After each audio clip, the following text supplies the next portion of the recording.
നിഴൽ നിലത്ത് വീഴാത്ത 217 അടിയോളം ഉയരം വരുന്ന ഗോപുരത്തിന് മുകളിൽ സിമന്റോ മണ്ണോ ഒന്നുമില്ലാതെ എങ്ങനെയാണെന്ന് അത്ഭുതം തോന്നിപ്പിക്കുന്ന തഞ്ചാവൂർ രാജരാജേശ്വര ക്ഷേത്രം. ആദ്യ കാഴ്ചയിൽ തന്നെ നമ്മുടെ കണ്ണിനെ അമ്പരിപ്പിക്കുന്ന ഒരു ക്ഷേത്രം. 1010 ചോള ചക്രവർത്തിയായിരുന്ന രാജരാജ ചോളർ നിർമ്മിച്ച ബഹദീശ്വര രാജരാജേശ്വര, അതുമല്ലെങ്കിൽ തഞ്ചാവൂർ പെരിയ കോവിൽ. അന്നത്തെ ക്ഷേത്രശില്പി കുഞ്ചരമല്ലൻ രാജരാമ പെരുന്തച്ചനായിരുന്നത്രേ. ചോള രാജവംശത്തിന് ശക്തിയും സ്വാധീനവും ഒക്കെ പ്രദർശിപ്പിക്കുന്നതിന് വേണ്ടിയാണ് പോലും ഈ കോവിൽ നിർമ്മിക്കപ്പെട്ടത്. അതുമാത്രമല്ല, ഒറ്റക്കല്ലിൽ നിർമ്മിച്ച നന്ദിയും ഇന്ത്യയിലെ വൺ ഓഫ് ദി ബിഗ്ഗസ്റ്റ് ശിവലിംഗ പ്രതിഷ്ഠയും ഇവിടെയാണുള്ളത്. 2010 1000 വർഷം തികയും യുനെസ്കോ ഒരു വേൾഡ് ഹെറിറ്റേജ് സെന്ററായി ഇതിനെ പ്രഖ്യാപിക്കുകയും ചെയ്തിരുന്നു. ക്ഷേത്രഘടനയുടെ രൂപകൽപ്പന കാരണം നിഴലൊന്നും നിഴത്ത് വീഴില്ലത്രേ.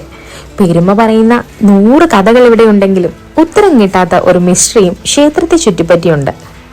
ഡിസൈനേഴ്സും എഞ്ചിനീയേഴ്സും കാർപ്പന്റേഴ്സും ഒന്നും ഇല്ലാതിരുന്ന ഒരു കാലത്താണ് ഇങ്ങനെ ഒരു അമ്പലം ഉണ്ടാക്കിയെന്നത് എനിക്ക് ഒരുപാട് അത്ഭുതം തോന്നി. തഞ്ചാവൂർ യാത്രയിൽ എനിക്ക് ഏറ്റവും സന്തോഷം തോന്നിയത് ഈ ഒരു അത്ഭുതം വിസിറ്റ് ചെയ്യാൻ സാധിച്ചു എന്നുള്ളതാണ്.